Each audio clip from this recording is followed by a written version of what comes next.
আল্লাহ রাব্বুল আলামিন বলেন, মান আমিলা সালিহান মিন যাকারিন আও উনসা ওয়া হুয়া মুমিন। আল্লাহ তাআলা বলেন, যে নারী অথবা পুরুষ নেক আমল করে আর সে মুমিন। সোজা কথা হলো, ঈমান অবস্থায় যেই নারী অথবা পুরুষ নেক আমল করে তথা আমলে সালেহ করে, আল্লাহ তাআলা বলেন তার জন্য দুই ধরনের পুরস্কার। এক ধরনের পুরস্কার আল্লাহ তাআলা দিবেন দুনিয়ায়, আর এক ধরনের পুরস্কার দিবেন আখিরাতে। ঈমান সহকারে যদি নারী অথবা পুরুষ নেক আমল করে, আমলে সালেহ করে, বলেন তো কয় ধরনের পুরস্কার? এক ধরনের পুরস্কার আল্লাহ তাআলা দিবেন দুনিয়ায়, আর এক ধরনের পুরস্কার আল্লাহ তাআলা দিবেন আখিরাতে। প্রথমে একটা জিনিস আমাদের মনে রাখতে হবে, যখন ঈমান অবস্থায় কেউ কোনো আমল করে, ভালো কাজ করে, আর ওই ভালো কাজগুলো কবুল হওয়ার যেই শর্ত সেগুলো যদি ঠিক থাকে, তাহলে ওই ঈমানদার তার ভালো কাজের প্রতিদান শুধু দুনিয়ায় পায় তা নয়, বরং ওই ভালো কাজের প্রতিদান দুনিয়াতে অল্পই দেওয়া হয়, বরং ওই ভালো কাজের পূর্ণ প্রতিদান আল্লাহ তাআলা তাকে আখিরাতে দিয়ে দেয়। আর যদি কোনো বেঈমান যদি দুনিয়ায় কোনো ভালো কাজ করে, আল্লাহ তাআলা তার ওই ভালো কাজের প্রতিদান শুধু দুনিয়ায় দেয়, আখিরাতে দেয় না। কেউ যদি কোনো ভালো কাজের প্রতিদান আখিরাতে চায়, অবশ্যই তাকে ঈমানদার হওয়া লাগবে। আমাদের কথা যেহেতু ঈমানদার নারী পুরুষের বিষয়ে, এই জন্য এদিকেই আমরা কথাটা বলি। এখন আসেন, আল্লাহ তাআলা প্রথমে বললেন ঈমানদার নারী অথবা পুরুষ যদি আমলে সালেহ করে। এখন কথা হইল, আমলে সালেহ জিনিসটা কি? একটা হলো শুধু আমল, আর একটা হলো আমলে সালেহ। আমল যে কেউ করতে পারে, অসুবিধা নাই, কিন্তু সবার আমলটা আমলে সালেহ হয় না। আমলে সালেহ হলো ওই আমল যেই আমল আল্লাহ তাআলার কাছে কবুল হয়। কি হয় বলেন? কবুল হয়। আমলে সালেহ হওয়ার জন্য অনেকগুলো শর্ত আছে। কম্পালসারি যেই শর্ত সেটা তো ঈমান, এটা তো থাকলোই। ঈমান যদি না থাকে তো আমলে সালেহই হবে না। সাথে সাথে আরো কয়েকটা বিষয় যদি আমরা ঠিক রাখতে পারি, তাহলে আমার আপনার আমল যদি অল্প হয়, ছোট হয়, ওই অল্প আমলের জন্য বড় প্রতিদান যিনি দিবেন তিনি কে? তাহলে আমল যদি আল্লাহ তাআলার কাছে কবুল করাতে হয়, তাহলে 1 নাম্বার ঈমান তো লাগবেই, 2 নাম্বার লাগবে ইখলাস, তথা নিয়তের বিশুদ্ধতা লাগবে যে আমি এই আমলটা কার জন্য করতেছি। আমি নামাজ পড়তেছি কার জন্য? আমি হজ করতেছি হাজি হওয়ার জন্য নাকি আল্লাহর জন্য? আমি দান সাদকা করতেছি কার জন্য? আল্লাহর জন্য। এই বিষয়গুলো আগে ফিক্সড করতে হবে। মোট কথা হলো, আমার ছোট বড় সকল আমল আল্লাহ তাআলার জন্যই করতে হবে। ইখলাস বিষয়টা দেখা যায় না। ইখলাসের সম্পৃক্ততা হলো অন্তরের সাথে। কিসের সাথে? এজন্য আল্লাহ রাব্বুল আলামিনের কাছে ইখলাসওয়ালা ইবাদত বড় সুন্দর ইবাদত বলে পরিগণিত হয়। আল্লাহ তাআলা বেশি ইবাদত চান না, আল্লাহ রাব্বুল আলামিন সুন্দর ইবাদত চান। পবিত্র কোরআনুল কারীমের সূরাতুল মুলক আল্লাহ তাআলা বলেন, আল্লাযী খালাকাল মাউতা ওয়াল হায়াতা লিয়াবলুয়াকুম আইয়ুকুম আহসানু আমালা। তিনি আল্লাহ যিনি মৃত্যু এবং জীবন সৃষ্টি করেছেন। কেন? বলে লিয়াবলুয়াকুম, তোমাদের পরীক্ষা করার জন্য। আবার যদি প্রশ্ন করি আল্লাহ কিসের পরীক্ষা? বলে পরীক্ষা হলো আইয়ুকুম আহসানু আমালা, পরীক্ষা হলো তোমাদের কার আমল কত সুন্দর। তাহলে বলেন আল্লাহ তাআলা বেশি ইবাদত চায় নাকি সুন্দর ইবাদত চায়? এখন সুন্দর কাকে বলে? আমাদের সংজ্ঞায় সুন্দর একরকম, আল্লাহ তাআলার সংজ্ঞায় সুন্দরটা হলো আরেক রকম। আমরা সুন্দর বলি ওইটাকে যেটা চোখে দেখার পরে আমাদের ভালো লাগে, এটাকে বলি সুন্দর। কিন্তু আল্লাহ তাআলার কাছে সৌন্দর্যের সম্পর্কটা হলো অন্তরের সাথে। যদি আল্লাহ তাআলার কাছে চেহারা সৌন্দর্যের কারণে সুন্দর বলে বিবেচিত হইতো, তাহলে ওই আফ্রিকার মানুষগুলো এরকম দামি মানুষ হতে পারতো না। আল্লাহ তাআলার কাছে আফ্রিকার অনেক কালো মানুষের দাম অনেক। হযরত বেলাল রাদিয়াল্লাহু তাআলা আফ্রিকান লোক, কালো, বলেন তো আল্লাহর কাছে দাম কম না বেশি? তাহলে আল্লাহ তাআলার সংজ্ঞায় সুন্দর কারা? নবীজি বলেন, ইন্নাল্লাহা লা ইয়ানজুরু ইলা সুওয়ারিকুম ওয়ালাকিন ইয়ানজুরু ইলা কুলুবিকুম। নিশ্চয়ই আল্লাহ তাআলা কারো সূরত দেখেন না, আল্লাহ তাআলা কারো সিরাত দেখেন না।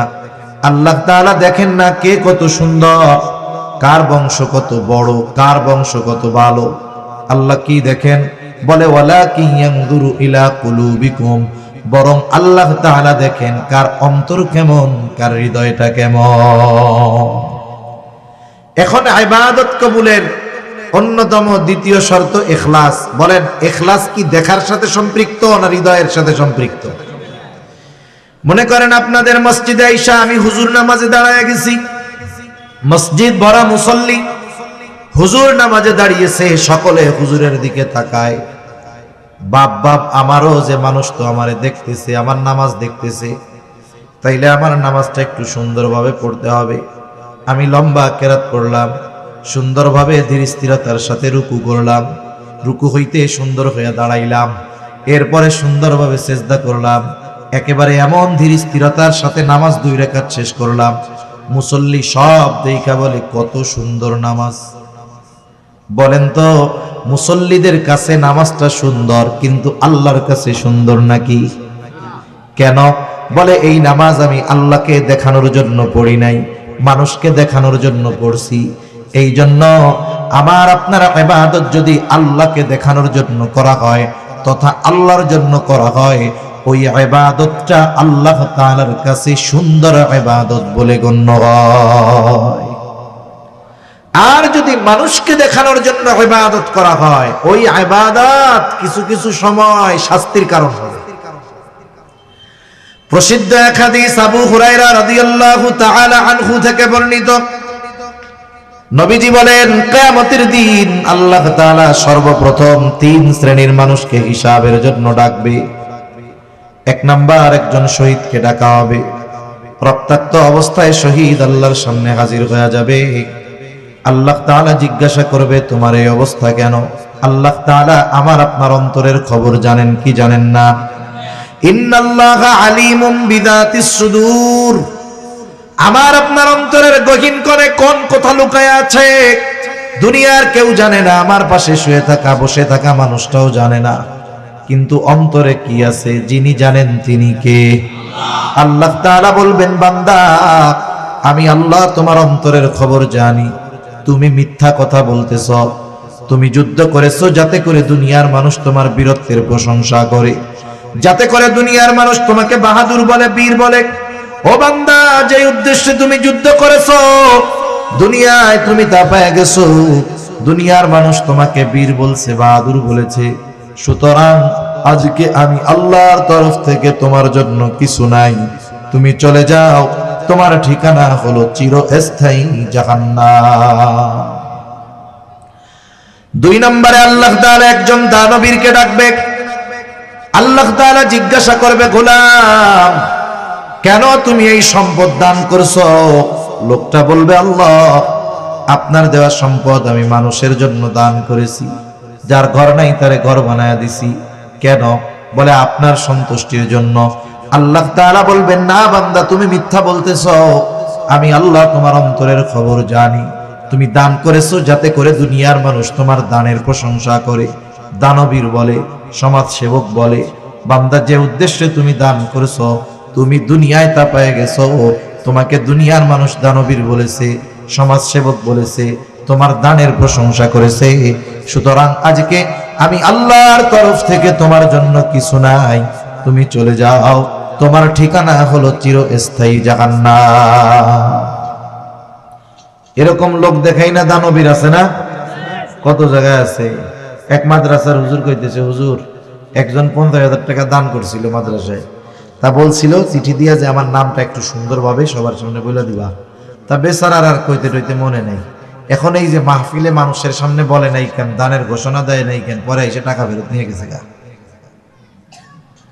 গত বছর না তার আগের বছর খবরে দেখলাম একজন লোক মসজিদে ফ্যান দান করছে, সে হলো মেম্বার ক্যান্ডিডেট ছিল, এখন হইতে পারে নাই। যেই এলাকায় মসজিদে ফ্যান দিছে ওই এলাকার মানুষও তারে ভোট দেয় নাই, আস্তে করে মসজিদের ফ্যানগুলো খুলে নিয়ে গেছে গা। এইরকম দান যদি কোটি কোটি টাকাও করা হয়, কোনো লাভ আছে? দানবীর হওয়ার লাইগা দান করে লাভ নাই, ভোট পাওয়ার লাইগা দান করে লাভ নাই, কোনো দাম নাই এসব, ঠিক কিনা বলেন? তৃতীয়তে আল্লাহ তাআলা একজন কারি সাহেবকে ডাকবে, আলেমকে ডাকবে। আল্লাহ তাআলা জিজ্ঞাসা করবে, বান্দা কেন কোরআন শিখেছো, কেন ইলম অর্জন করেছো? লোকটা বলবে, আল্লাহ কোরআন শিখেছি আপনার সন্তুষ্টির জন্য। আল্লাহ তাআলা বলবে, না বান্দা তুমি মিথ্যা বলতেছো, তুমি কোরআন শিখেছো যাতে করে মানুষ তোমার তিলাওয়াতের প্রশংসা করে, তুমি আলেম হয়েছো যাতে মানুষ তোমারে আলেম বলে। মানুষের প্রশংসা পাওয়ার জন্য ইলম অর্জন করেছো, কোরআন শিখেছো, যে উদ্দেশ্যে অর্জন করেছো তা দুনিয়ায় তুমি তা পেয়ে গেছো। সুতরাং আজকে আমি আল্লাহর তরফ থেকে তোমার জন্য কিছু নাই, তুমি চলে যাও, তোমার ঠিকানা হলো চিরস্থায়ী জাহান্নাম। তাহলে দুনিয়াতে মানুষ ইবাদত করার পরেও যদি ওই ইবাদত আল্লাহর জন্য না হয়, ওই ইবাদত আখিরাতে নাজাতের কারণ হবে না, বরং ধরা পড়ে যাওয়ার কারণ হতে পারে, ঠিক কিনা বলেন? এজন্য আমরা আমাদের ছোট বড় সব ইবাদত কার জন্য করব বলেন? মানুষকে দেখানোর জন্য কোনো ইবাদত করব না। 2 নাম্বার যেই জিনিসটা দরকার সেটা হলো ইবাদত করতে হবে, তবে সেটা সুন্নাত তরিকায় আল্লাহর জন্য করতে হবে, সুন্নাত তরিকায় করতে হবে। ইবাদতের পদ্ধতিটা হবে নবীজির দেখানো পদ্ধতি অনুসারে।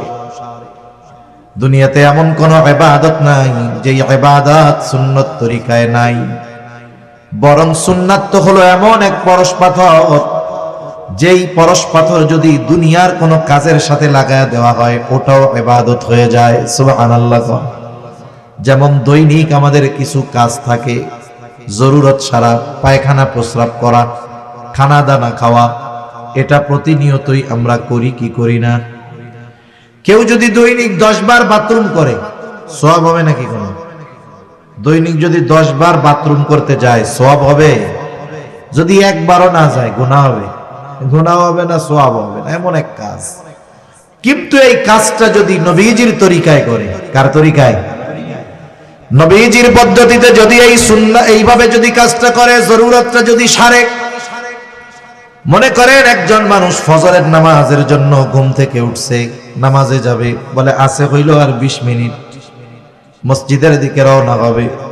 ইতিমধ্যে জরুরতে চাপ দিছে, লোকটা চিন্তা করতেছে ওযু তো করে ফেললাম, আবার জরুরতে চাপ দিল। কিন্তু যদি জরুরত না সারি, যদি নামাজের মধ্যে জরুরতে চাপ দেয়, ফজরের নামাজে এমনিতেই ইমাম একটু কেরাত লম্বা করে, ঠিক না? যখন জরুরতে চাপ দিবে নামাজের মধ্যে, নামাজের একাগ্রতা নষ্ট হবে। আর যখন জরুরতে চাপ দিবে নামাজে দাঁড়ানো অবস্থায় যদি কষ্ট হয়, ইমাম সাহেব সূরা কাউসার পড়লেও মনে হবে যে বাকারা পড়তেছে। কথা বুঝেন নাই? পড়তেছে ইন্না আতাইনা কাল কাউসার। এখন আমার তো পেটের মধ্যে অবস্থা খারাপ, কি মনে হবে যে কি রে এই সূরাও দেখি শেষ হয় না। উনি চিন্তা করল তাহলে আমি জরুরত সেরেই নামাজে যাই, ওযু করছি তাতে কি? জরুরত সেরে যদি নামাজে যাই, নামাজের মধ্যে একাগ্রতা হবে, প্রশান্তির সাথে নামাজটা শেষ করা যাবে। এই নিয়ত করে উনি বাথরুমের জন্য রওনা হইলেন। বাথরুমে ঢোকার আগে প্রথম সুন্নাত হইল মাথাটারে ঢাইকা ঢুকতে হবে। কি ঢাইকা ঢুকবো বলেন? মাথা ঢেকে ঢুকবো। বিজ্ঞান এখন বলে বাথরুমে মাথা ঢেকে ঢুকাটা জরুরি। আর নবীজি 1500 বছর আগে জানায় দিছেন, তোমরা যখন ইস্তেনজায় যাইবা খালি মাথায় নয়, বরং মাথাটা ঢাইকা যাইবা। এই মাথা ঢাকতে হবে টুপি দিয়া হোক আর গামছা রুমাল দিয়া হোক। বিজ্ঞান বলে কেন ঢাকতে হবে? বলে মাথার চুল আর মাথার যেই চামড়া এটা বেশ স্পর্শকাতর। স্পর্শকাতর হওয়ার কারণেই দেখবেন যে খুশকি যত সব মাথার মধ্যে হয়, চুল যত ছোট হোক, কিছুদিন সাবান টাবান না দিলে খুশকি হয় কি হয় না? আমরা তো কত ছোট ছোট চুল রাখি, এখন তো আমার হিসাবে বড় হয়ে গেছে। তাই ছোট অবস্থায় শ্যাম্পু কয়েকদিন না করলে মাথার মধ্যে খুশকি হয়ে যায়। কেন? বলে মাথার চামড়া ময়লা টানে বেশি, ব্যাকটেরিয়া টানে বেশি, জীবাণু টানে বেশি। চুলটা ওইরকম জীবাণুর সাথে ওর একটা সম্পর্ক ভালো, এই জন্য ধুলাবালি ময়লা ব্যাকটেরিয়া চুল টানে, এবং এই মাথার স্ক্রিন চামড়া ও ব্যাকটেরিয়াকে খুব কাছে টানে। এই জন্য মাথা ডাইকা যদি যাওয়া হয় তাহলে ওই জায়গার ব্যাকটেরিয়া বাথরুমের মধ্যে যেগুলো থাকে ওগুলো মাথার সাথে এর কোনো সংযোগ হবে না, বাইচে থাকা যাবে। আচ্ছা দেখেন, চুল ছোট হইলেও খুশকি পড়ে যায়, এই জায়গা দিয়ে ময়লা হয়ে যায়। কিন্তু দেখেন তো অনেক মুরব্বীর দাড়ি আছে, জিজ্ঞাসা করেন তো দাড়ির মধ্যে কোনোদিন খুশকি হয়েছে নাকি? দাড়িতে খুশকি হয়, তার মানে এই জায়গার চামড়া আর এই জায়গার চামড়ার মধ্যে কি আছে? তফাৎ আছে। এটা বলতেছে বিজ্ঞান এখন। আর নবীজি ১৫০০ বছর আগে বলছে মাথা ঢাইকা বাথরুমে যাও। আমরা সুন্নাত অনুযায়ী আমল করব, স্পেশাল যদি কোনো ফজিলত থাকে দুনিয়ার, ওইটা এমনিই পাবো, ঠিক কিনা? এরপরে বাথরুমে যখন ঢুকবে, ঢোকার আগে দোয়া পড়বে। আমি বড় বড় সুন্নাত গুলা বলতেছি, বাথরুমে ঢোকার আগে দোয়া পড়বে। অনেকে বোঝে না, বাথরুমের মধ্যে ঢুইকা এরপরে দোয়া পড়া, এরপরে বসে না। আগে দোয়া পড়তে হবে, এরপরে ঢুকবে। বাম্পা দিয়ে ঢুকবে, বাথরুমের মধ্যে বসবে, জরুরত সারবে। টিস্যু থাকলে টিস্যু, ঢিলা কুলুপ থাকলে ব্যবহার করবে, পরিষ্কার পরিচ্ছন্ন হবে পানি দিয়া। ভেতরে যদি অজুর ব্যবস্থা থাকে অজু করে বের হবে, আর যদি অজুর ব্যবস্থা না থাকে সে বের হয়ে আসবে ডান পা দিয়ে। বের হওয়ার পরে দোয়া পড়বে। এই যে দেখেন জরুরতটা সারলো কেন? বলে নামাজের সুবিধার্থে। কোন পদ্ধতিতে সারছে? বলে সারছে হলো নবীজির তরিকায়। এই কাজটা এমনি করলেই করতে পারতো, কিন্তু যখন নবীজির সুন্নাতকে এই কর্মের সাথে লাগায় দিল, এই কর্মটাও তার আমল নামায় সওয়াব যোগ হওয়ার কারণ হয়ে গেল। যেখানে দুনিয়াবি কাজগুলো যদি নবীর তরিকায় করা হয়, এইটায় সওয়াব পাওয়া যায়। আর ইবাদত অবশ্যই অবশ্যই এটা সুন্নাত তরিকায় করতে হবে, ঠিক কিনা বলেন? এজন্য অনেক সময় বলে না যে আমরা সুন্নাত তরিকায় নামাজ পড়বো। এই সুন্নাত তরিকার নামাজ শিখতে হয়। আমরা ওলামায়ে কেরাম, ইমাম সাহেব, এনাদের কাছ থেকে গিয়ে নামাজটা কি করব? শিখবো। যে কোনো ইবাদতের সুন্নাত পদ্ধতি আছে। এত নয়েজ কেন ভাই? মাত্রাতিরিক্ত নয়েজ, আওয়াজও এত মিষ্টি না, কর্কশ। মনিটরের আওয়াজ হবে একবারে সফট, নরম, কানে এসে লাগতেছে। তাহলে যে কোনো ইবাদত এটা করব কোন তরিকায়? বলে সুন্নাত তরিকায়। কি তরিকায়? সুন্নাত তরিকায়। তাহলে ইবাদত কবুলের প্রথম শর্ত, প্রধান শর্ত ঈমান, 2 নাম্বার শর্ত ইখলাস, 3 নাম্বার শর্ত হলো সুন্নাত, 4 নাম্বার শর্ত হলো যেই ইবাদত করবে ওই ইবাদতের মাসলা মাসাইল গুলো জানবে। একজন মানুষ নামাজ পড়বে, বলেন তো নামাজের কিছু জরুরি মাসলা মাসাইল আছে না নাই? এগুলো জানার দরকার। এই জন্য নবীজি সাল্লাল্লাহু আলাইহি ওয়াসাল্লাম বলেন, তলাবুল ইলমি ফারিদাতুন আলা কুল্লি মুসলিম। দ্বীনি ইলম শিক্ষা করা প্রত্যেক মুসলমান নরনারীর উপরে ফরজ। কতটুকু ফরজ? কেউ কেউ বলেন একজন নিজে দ্বীনের উপরে পরিপূর্ণ চলার জন্য যতটুকু ইলমে দ্বীন দরকার শেখা ফরজ। আবার কেউ কেউ বলেন না, আর একটু বেশি শিখতে হবে। কতটুকু বেশি? আল্লাহ তাআলা কোরআনুল কারীমের মধ্যে বলেন, ইয়া আইয়ুহাল্লাযীনা আমানু কু আনফুসাকুম ওয়া আহলিকুম নারা। আল্লাহ তাআলা বলেন, হে ঈমানদারেরা, নিজে জাহান্নামের আগুন থেকে বাঁচো, অধীনস্থদেরকেও বাঁচাও। নিজে কেমনে বাঁচবা? বলে আল্লাহ তাআলার আদেশ নিষেধ মান্য করার মাধ্যমে নিজে জাহান্নাম থেকে বাঁচো। অধীনস্থদের কেমনে বাঁচাইবা? বলে তাদেরকে দ্বীনের উপরে পরিচালনা করার মাধ্যমে বাঁচাও। নিজে চলার মাধ্যমে বাঁচো, অধীনস্থদেরকে চালানোর মাধ্যমে বাঁচাও। এখন বলেন, আমি আপনি যদি পরিপূর্ণ দ্বীনের উপরে চলতে যাই, ইলমে দ্বীন অর্জন করার দরকার আছে না নাই? নিজে যদি চলতে চাই ইলমে দ্বীন দরকার, তাইলে আরেকজনকে যদি চালাইতে চাই ওই চালানোর জ্ঞান দরকার আছে না নাই? তাহলে কতটুকু শিখতে হবে? বলে কমপক্ষে নিজে এবং নিজের অধীনস্থদেরকে দ্বীনের উপরে চালানো যায় এই পরিমাণ ইলমে দ্বীন শিক্ষা করা প্রত্যেক মুসলমান নরনারীর উপরে ফরজ। এখন বাস্তবতা হইল আমাদের সমাজের অনেক মানুষ আছে নামাজি, ভালো মানুষ, 5 ওয়াক্ত নামাজ পড়ে, কিন্তু আফসোস এই পরিমাণ ইলমে দ্বীন সে শিক্ষা করে নাই। তাহলে তো সে গুনার মধ্যে আছে, ঠিক কিনা বলেন? এখন শিখবো কেমনে? এক এক কথায় আসলে এক একটা শুধু বাড়তে থাকে। আমি চাইতেছি কমাইতে, এটা আরো বাড়ে। শিখবো কেমনে? শেখার পদ্ধতিটা কি? আমাদের ছোট ছোট বাচ্চা যারা আছে এদেরকে আমরা মাদ্রাসায় দিলে, নুরানি মাদ্রাসায় দিলে এগুলো শিখতে পারবে, ঠিক কিনা বলেন? শুনেন, যে জামানা আসতেছে, আগামী প্রজন্ম দ্বীনহীন হয়ে যায় কিনা, দ্বীন শূন্য হয়ে যায় কিনা, তাদেরকে তো নাস্তিক মুরতাদ বানানোর জন্য আমাদের পাঠ্যপুস্তকের মধ্যে নাস্তিক্যবাদ, সেকুলারিজম, ধর্মহীনতা, সমকামিতা সহ সকল ধরনের পাপাচার শিক্ষা দেওয়ার অপচেষ্টা চলতেছে, ঠিক কিনা বলেন? আমরা বুঝতেছি যে এই শিক্ষার দ্বারা আমাদের সন্তান জান্নাতের রাস্তা বহুদূর, ওর জাহান্নামে এলো দৌড়ায় দৌড়ায় যাবে। কেউ চায় না যে তার সন্তান বদ্দিন হোক। তাহলে কি করার দরকার? বলে সন্তানদেরকে আগে দ্বীন শেখাইতে হবে। আপনি আগে আপনার সন্তানটাকে মাদ্রাসায় দিবেন, দ্বীন শিখাবেন। একটা ছেলে যদি নুরানিতে 3, 4, 5, 4 পর্যন্ত পড়ে, আশা করা যায় ওই ছেলেটা জরুরতে দ্বীন তথা দ্বীনের উপরে চলার জন্য যতটুকু জ্ঞান অর্জন করা ফরজ, ততটুকু আলহামদুলিল্লাহ সে অর্জন করে ফেলে। তাহলে কি হইল?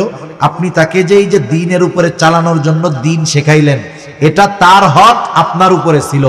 আপনি যেই বাপ, ডাক্তারের বাপ, ইঞ্জিনিয়ারের বাপ, অনেকে এসে গর্বের সাথে বলে আমার 3 পোলা ডাক্তার।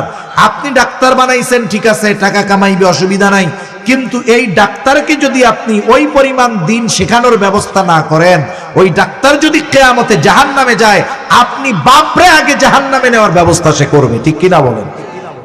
এজন্য জাগতিক লাইনে যা বানান না কেন সেটা পরের হিসাব, কিন্তু তার ভিত্তিমূলক শিক্ষাটা দ্বীনি শিক্ষায় দেন। এটা এখন আমাদের জন্য সর্বোচ্চ জরুরি, কারণ আমাদের সন্তানদের ক্লাস 3 থেকেই নাস্তিক বানানোর কর্মকাণ্ড এরা চালু করে দিচ্ছে, ঠিক কিনা বলেন? সন্তান আপনার, ভবিষ্যৎ আপনার সন্তানের, চিন্তা করবেন, সিদ্ধান্ত নেবেন, এটাও আপনারা। আমরা শুধু আপনাদের বলে দিতে পারি, আপনাদের সিদ্ধান্ত নিয়ে নেওয়ার ক্ষমতা বা সিদ্ধান্ত দেওয়ার ক্ষমতা আমাদের নাই। আমরা সতর্ক করতে পারি, ঠিক কিনা বলেন? তাহলে দ্বীন ইলম ছোট মানুষদের তো শিক্ষা করবে। এখন আমরা বুড়া মুরব্বী, আমরা কোত্থেকে শিখবো? আপনারা আপনাদের মসজিদের ইমাম সাহেবের সাথে বলেন যে হুজুর, দ্বীন ইলম শিক্ষা করা তো প্রত্যেক মুসলমানের উপরে ফরজ। কোন বিষয়গুলো বা কতটুকু শিক্ষা করা ফরজ আমরা তো জানি না। আপনি দৈনিক আমাদের 1 ঘন্টা সময় দেন, আধা ঘন্টা সময় দেন, যে আমরা জরুরতে দ্বীন তথা যে বিষয়গুলো ফরজ এগুলো আমরা একটু শিখি। আসল কথা হইল, 7 দোকানে টিভি দেখা 5 ঘন্টা কাটাইতে কষ্ট হয় না, কিন্তু ইমাম সাহেবের কাছে গিয়া 1 ঘন্টা দ্বীন শিখতে গেলে জান বাইর হয়ে যায়, ঠিক কিনা বলেন? আপনার আমার সুযোগ আছে, এই জবাবদিহিতা আল্লাহ তাআলার কাছে করতে হবে। এটা বলতে পারবো না যে হুজুর আল্লাহ আমরা শিখি না, এর জন্য মোল্লারা দায়ী। কেন? শেখার জন্য তো নিজের আগ্রহের দরকার। আপনার সময় ছিল, সুযোগ ছিল, 4 দোকানে টিভির সামনে বসে আড্ডা দিয়ে গল্প দিয়ে কাটাইছেন। আপনি 1-1.5 ঘন্টা সময় মসজিদে ইমাম সাহেবের কাছে দিতে পারেন নাই, এর জন্য ধরা খাইতে হবে কি হবে না? এজন্য এখন থেকে, আজকে থেকে দৃঢ় প্রতিজ্ঞাবদ্ধ হব। যারা মনে করেন যে আমার জরুরতে দ্বীন, যতটুক দ্বীন শেখা ফরজ জানা নাই, আপনি ইমাম সাহেবের সাথে পরামর্শ করেন, হুজুর কোন কোন বিষয়গুলো শিখতে হবে, একটা একটা করে আমাদেরকে এক এক দিন শিখাইয়া দেন। যদি 2, 4, 6 মাস মেহনত করেন, সর্বোচ্চ মুরব্বী মানুষ, জেহেনে ধরবে কম, এই 6টা মাস যদি একটু মেহনত করেন, ইনশাআল্লাহ যতটুকু দ্বীন শেখা ফরজ আপনি শিখে ফেলতে পারবেন। যদি না শিখেন কি হবে? দেখা গেল এই গুরুত্বপূর্ণ ইবাদত গুলো নষ্ট হবে, আপনি টেরও পান না। যেমন একটা বলি, নামাজের ভেতরে বাহিরে 13 ফরজ। কত ফরজ? জোরে বলেন, কত ফরজ? বলেন তো, ফরজ ছুইটা গেলে নামাজ থাকবে না, যাবে? এখন একজন নামাজির যে ফরজ ছুইটা গেছে, এটা বোঝার জন্য তাকে আগে নামাজের বাহিরে ভিতরের 13 ফরজ জানতে হবে।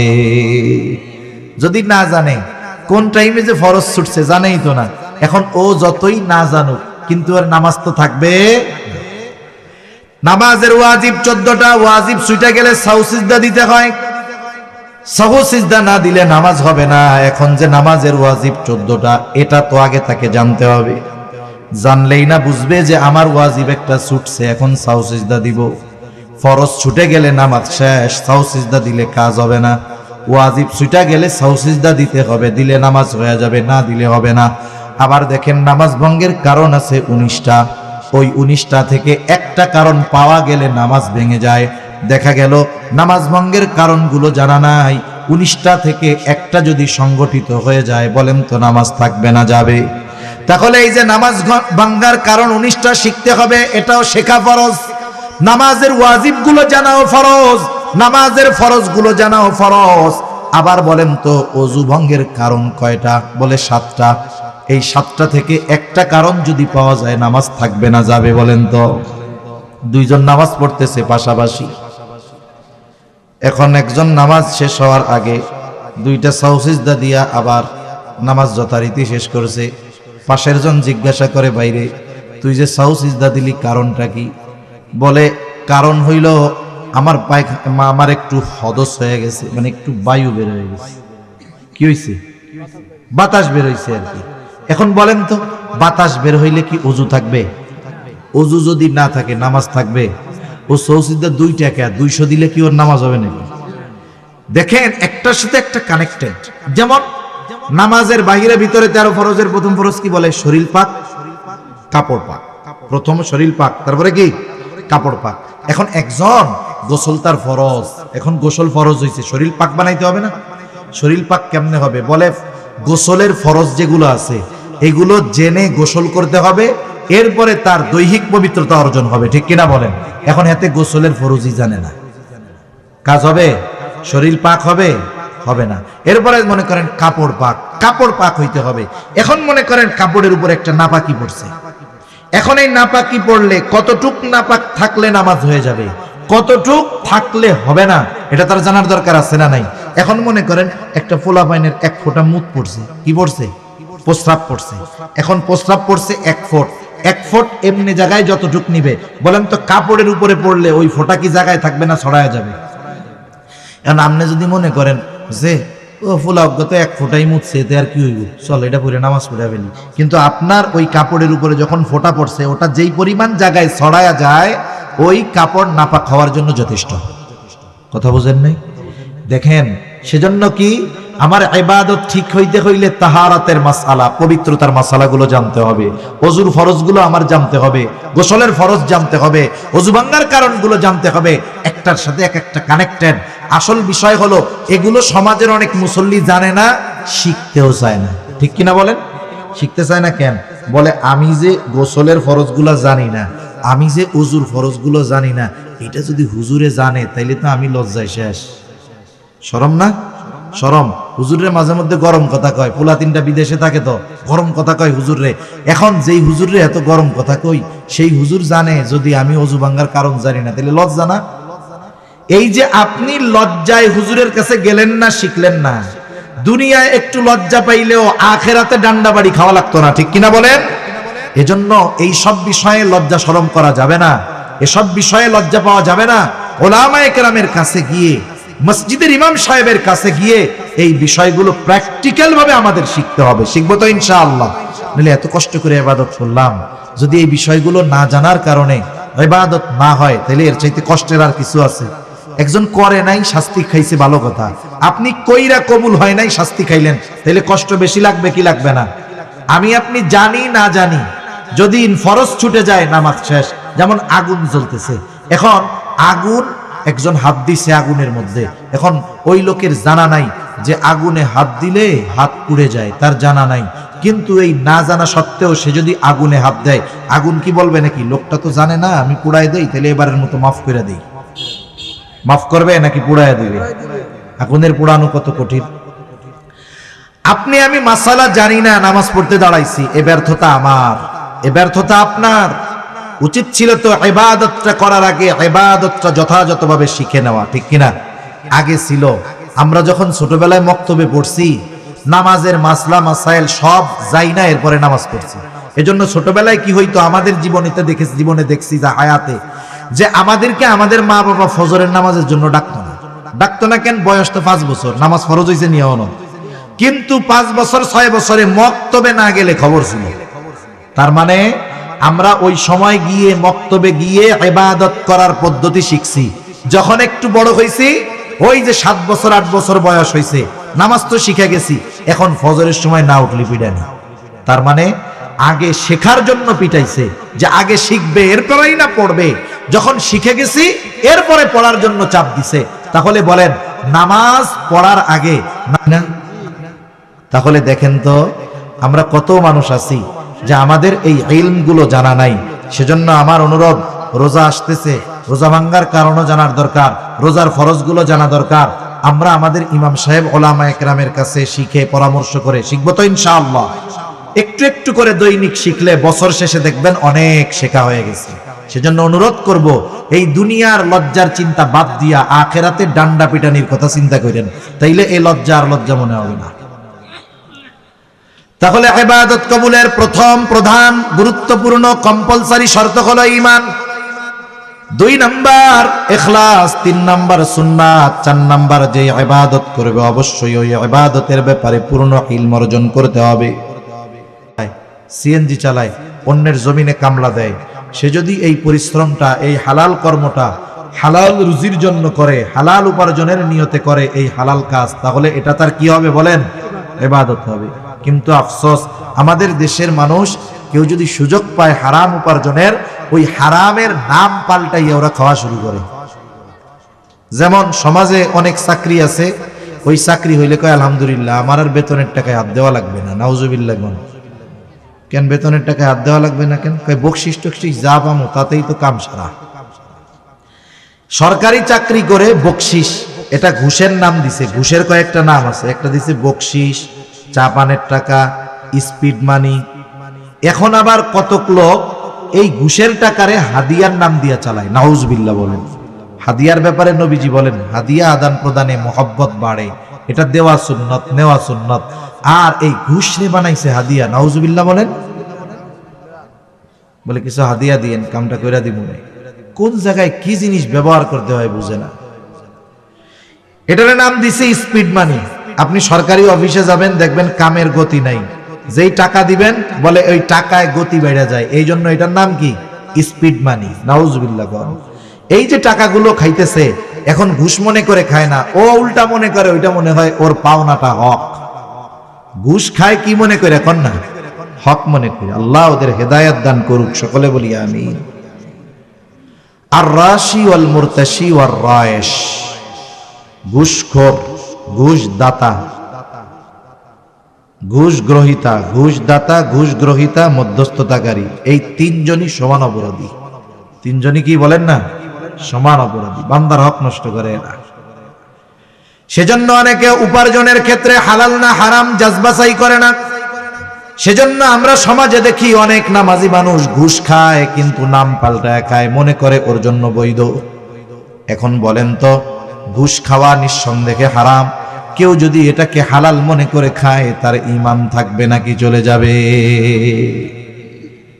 সেজন্য সাবধান, আমাদের উপার্জনটা আমরা হালাল করব। আবার দেখেন অনেকে কর্ম করে হারাম, কিন্তু উপার্জন পরিশ্রমের উপার্জন। একজন এক জায়গায় কাজ করে, এক রেস্টুরেন্টে কাজ করে, কথার কথা, ওই জায়গায় তাকে শুধু মানুষকে পানি দিতে হয় না, লাল পানিও দেওয়া লাগে। লাল পানি চিনেন তো? মদ পরিবেশন করতে হয়, এর বিনিময়ে মাস শেষে সে বেতন পায়। এখন নবীজি বলতেছেন যারা মদের সাথে সম্পৃক্ত 10 শ্রেণীর মানুষ, এরা সব আল্লাহর লানত প্রাপ্ত। এর মধ্যে 1 শ্রেণীর মানুষ কারা কারা? বলে যে মদ পরিবেশন করে। এখন বলেন, যে ওই রেস্টুরেন্টে চাকরি করে, যেখানে মদ দেওয়া লাগে মানুষরে, তার এই কর্মটা হালাল না হারাম? তাহলে তার কর্ম হালাল হতে হবে, উপার্জনও হালাল হতে হবে। অনেকের কর্ম হালাল, কিন্তু উপার্জনের মাধ্যমটাকে বানায় ফেলছে সে হারাম। সে বেতন পাইতো কর্মের কারণে, ঠিক আছে, অসুবিধা নাই, কিন্তু ওই যে আলাদা ইনকাম করা শুরু করছে, ওইটা কি হইলো বলেন? হারাম। তাহলে শর্ত 2টা, কর্ম হালাল, বিনিময়টাও কি হইতে হবে? হালাল। এই হালাল উপার্জনের নিয়তে যে হালাল কর্ম করবে, তাহলে এই কর্মটাও তার আমাল নামায় ইবাদত বলে যোগ হবে। সুবহানাল্লাহ বলে। এরপরে খাবারটা হতে হবে হালাল। যে কথা বলতেছিলাম যে অনেকে উপার্জনের ক্ষেত্রে কোনো টেনশন নাই, যা পাইছে তাই নাই, কিন্তু খাবার হালালের ব্যাপারে সচেষ্ট সতর্ক থাকে। বাজারে গিয়া গোশত কেনার আগে কসাইরে জিজ্ঞাসা করে, বিসমিল্লাহ কইয়া গরু জবাই দিছস? মানে আল্লাহর নাম কইয়া কি গরু জবাই দিছিলি? যদি আল্লাহর নাম সাইডা ইচ্ছা কইরা বাদ দিয়ে আল্লাহর নাম বাদ দিয়ে গরু জবাই দেয়, ওই গরুর গোশত তো আর হালাল থাকবে না, থাকবে? কত সচেষ্ট, পকেটের মধ্যে টাকা পয়সা ঠিকই, ঘুষের দোকানে যায় কসাইরে জিজ্ঞাসা করে যে বিসমিল্লাহ কয়ে গরু জবাই দিছিলি নাকি? এরকম লোক আমাদের সমাজে আছে। কসাই তো চালাক কম না। কসাই কি বলে? বলে এই ভুল আমি করি না, নামাজ কালাম পড়ি না, এটা আমার পাপ, আল্লাহ চাইলে মাফ করে দিবে। ইচ্ছা করে যদি বিসমিল্লাহ বাদ দিয়া গরু জবাই দেই, এই গরুর গোশত হালাল থাকবে না, যারাই খাবে সবাইরে হারাম খাওয়ানো হবে, আমার কবিরা গুনাহ হবে, বান্দার হক নষ্ট হবে। এত হিসাব দিতে রাজি নাই, এই জন্য গরু জবাই দেওয়ার সময় বিসমিল্লাহ কইতে ভুলি নাই আমি। এবার খুশির ঠেলায় বলে রমজান মাস চলে আসছে তো, বাংলাদেশ যা 800 টাকা গরুর কেজি, কয়দিন পরে 2000-1000 টাকা হয়ে যায় কিনা ঠিক নাই, তাহলে দে রোজার মাসে সেহরির খাওয়ানি গরুর গোশত দে 10 কেজি দে আমাকে। এখন বলেন, সুন্দর মতো হালাল গরুর গোশত কেনার সময় পকেট থেকে টাকা দিছে, এটা কি? জোরে বলেন, এটা কি? আরে হারাম টাকা দিয়ে হালাল কিনলো, সে তো হারামের মতোই, ঠিক কিনা বলেন? এজন্য আমাদের উপার্জনটাও হালাল হতে হবে, খাবারটাও হালালই হওয়া লাগবে। এখন যাদের খাবার উপার্জন হারাম, হারামের সাথে যারা তাদের নিজের জীবনটাকে জড়ায় ফেলছে, এদের বড় বড় কয়েকটা ক্ষতি। 1 নাম্বার ক্ষতি, যে হারাম খায় তার দোয়া আল্লাহ তাআলা কবুল করে না। এই যে দোয়া কবুলের ঘোষণা আল্লাহ তাআলার পক্ষ থেকে যেই সময়গুলোতে আছে, এই যে লাইলাতুন নিসফে মিন শাবান গেছে, প্রতিদিন মধ্যরাতের পর থেকে নিয়ে সুবহ সাদিক পর্যন্ত আল্লাহর যেই ক্ষমার ঘোষণা আছে, রোজার মাসে স্পেশাল শবে কদর, এই ফজিলতের মাস, সময় ক্ষমার ঘোষণা আছে। বাইতুল্লাহ গেছে, দোয়া কবুলের কত স্থান আছে, যেই জায়গাগুলোয় গেলে আল্লাহ দোয়া কবুল করে। কিন্তু ওই হারামখোর যে, সে যতই বিনয়ের সাথে দোয়া কবুলের সময়, দোয়া কবুলের স্থানে গিয়েও যদি দোয়া করে, এই হারামখোরের দোয়া আল্লাহ কবুল করবে। তাহলে 1 নাম্বার ক্ষতি, দোয়া কবুল হবে না। 2 নাম্বার যেই ক্ষতি, আল্লাহর নবী বলেন লা ইয়াদখুলুল জান্নাতা জাসাদুন গুযিয়া বিল হারাম, হারাম ভক্ষণকারীর শরীর জান্নাতে প্রবেশ করবে না। যেই দেহ হারাম টাকা দিয়ে গঠিত, যে হারাম খাবার দিয়ে গঠিত, এই দেহটা জান্নাতের জন্য অনুপযুক্ত। একটু চিন্তা করে দেখেন তো, দুনিয়ার সামান্য সুখ স্বাচ্ছন্দ্যের কথা চিন্তা করে, দুনিয়া একটু ভালো পড়ার লোভে, একটু ভালো খাবার আশা করে যারা উপার্জনকে হারাম বানিয়েছেন, খাবারকে হারাম খাবার দ্বারা দেহ গঠন করতেছেন, এই মানুষগুলার শরীরকে আল্লাহ তাআলা, আল্লাহর নবী জানিয়ে দিয়েছেন জান্নাতের জন্য এগুলো অনুপযুক্ত বলে ঘোষণা করা হয়েছে। 3 নাম্বার ক্ষতি, বলে তার ইবাদত কবুল হবে না। আল্লাহ তাআলা বলেন ইয়া আইয়ুহার রাসূলু কুলু মিনাত তাইয়্যিবাতি ওয়া'মালু সালিহা। আল্লাহ তাআলা বলেন, হে রাসূলগণ, কুলু মিনাত তাইয়্যিবাত, আপনারা পবিত্র খান, ওয়া'মালু সালিহা, আর আমলে সালেহ করেন। বুজুর্গানে দ্বীন বলেন, আল্লাহ ওয়ালাদের জবানে শুনেছি, যার খাবার পবিত্র হয় না তার ইবাদত আল্লাহর কাছে কবুল হয় না। যারা খাবার পবিত্র হয় না তারা আমলে সালেহ হয় না। তার মানে খাবার পবিত্র দরকার, এরপরে যদি আমল করে, অন্যান্য শর্তগুলো যদি ঠিক থাকে, তার ইবাদত আল্লাহ তাআলা কবুল করে নেয়। হারাম খাবারের হারামের চতুর্থ ক্ষতি, বলে হারামকে যদি কেউ হালাল মনে করে, ঈমান থাকে না। কেউ যদি হারামকে হালাল মনে করে, ঈমান থাকবে? আল্লাহ যেটাকে হারাম বলেছে, সে যদি সেটাকে হালাল মনে করে, বৈধ মনে করে, ঈমান থাকবে না। এ দুনিয়ায় কত মানুষ আছে হারাম খাইয়াও আলহামদুলিল্লাহ কয়, সুদের টাকা খেয়ে আলহামদুলিল্লাহ বলে। বলেন তো, কেউ যদি বিসমিল্লাহ বলে ঠাট্টা মস্করা করতেছে, বিসমিল্লাহ কইয়া মদ খায়, ওর ঈমান থাকবে না যাবে? কেউ যদি এমনে মদ খায়, কবিরা গুনাহ হবে। কিন্তু যদি সে মদকে বৈধ হালাল মনে করে কিন্তু মদ খায় না, তার ঈমান চলে যাবে। বিসমিল্লাহ বলে খাইছে, শেষ। খাইয়া আলহামদুলিল্লাহ কইছে, শেষ। এজন্য বুঝতে হবে যে কত সতর্ক সচেষ্ট থাকার দরকার আমাদের। হারামকে হালাল মনে করলে ঈমান থাকবে না। আমাদের সমাজে কত মানুষ সুদের টাকায় ফ্যামিলি চলে, কত সুন্দর খায় আর কয় আলহামদুলিল্লাহ। আছে না নাই? চাকরি করতো, সরকারি চাকরি, 20,000, 25,000, 30,000 টাকা বেতন পায়। তখন চাকরিকালীন সময় ভালো চলে নাই, এখন চাকরি নাই, খুব শান্তিতে আছে।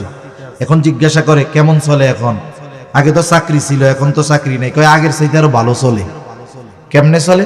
কয় 1 কোটি টাকা পাইছিলাম, এক জায়গায় রাখছি, আমারে মাসে মাসে 1 লাখ দেয়, আলহামদুলিল্লাহ খুব ভালো চলতেছে। এখন বলেন তো, এই সুদের টাকা, স্পষ্ট সুদের টাকা খেয়ে যদি কেউ আলহামদুলিল্লাহ বলে, অবস্থা টাইট না? এজন্য সতর্ক সচেষ্ট থাকার দরকার। হযরত চলে আসছে, আমার আলোচনা শেষ। দেখেন, এখন এই শর্তগুলো ঠিক থাকলে মুমিন নারী পুরুষ যেই হোক তার ইবাদত কবুল করবেন কে? ইবাদত যদি কবুল হয় তাহলে কয় ধরনের পুরস্কার? বলে 2 ধরনের। এক ধরনের পুরস্কার দুনিয়ায়। দুনিয়ায় কি দিবে? বলে ফালা নুহইয়ান্নাহু হায়াতান তাইয়্যিবা, দুনিয়ায় আল্লাহ তাআলা তাকে পবিত্র এক জিন্দেগি দান করবে। আখিরাতে কি দিবে? বলে ওয়ালা নাজজিয়ান্নাহুম আজরাহুম বিআহসানি মা কানু ইয়ামালুন, আর আখিরাতে আল্লাহ তাআলা তাকে কি দিবে? বলে দুনিয়ায় যেই পরিমাণ আমল করছে তার চাইতে বহুগুণ প্রতিদান আল্লাহ তাআলা তাকে দিবে। এজন্য সম্মানিত সুধী, আমলের মৌসুম, ইবাদতের মৌসুম চলে আসছে। আমরা এই শর্তগুলোকে ঠিক রেখে আমরা আমাদের ইবাদতগুলো করব তো ইনশাআল্লাহ, তাহলে দুনিয়ায় উত্তম প্রতিদান, আখিরাতে উত্তম প্রতিদান। আল্লাহ সুবহানাহু ওয়া তাআলা আমাদের সবাইকে কথাগুলো বুঝবার, আমলের কথাগুলো আমল করবার তৌফিক দান করুন। সকলে বলি আমিন।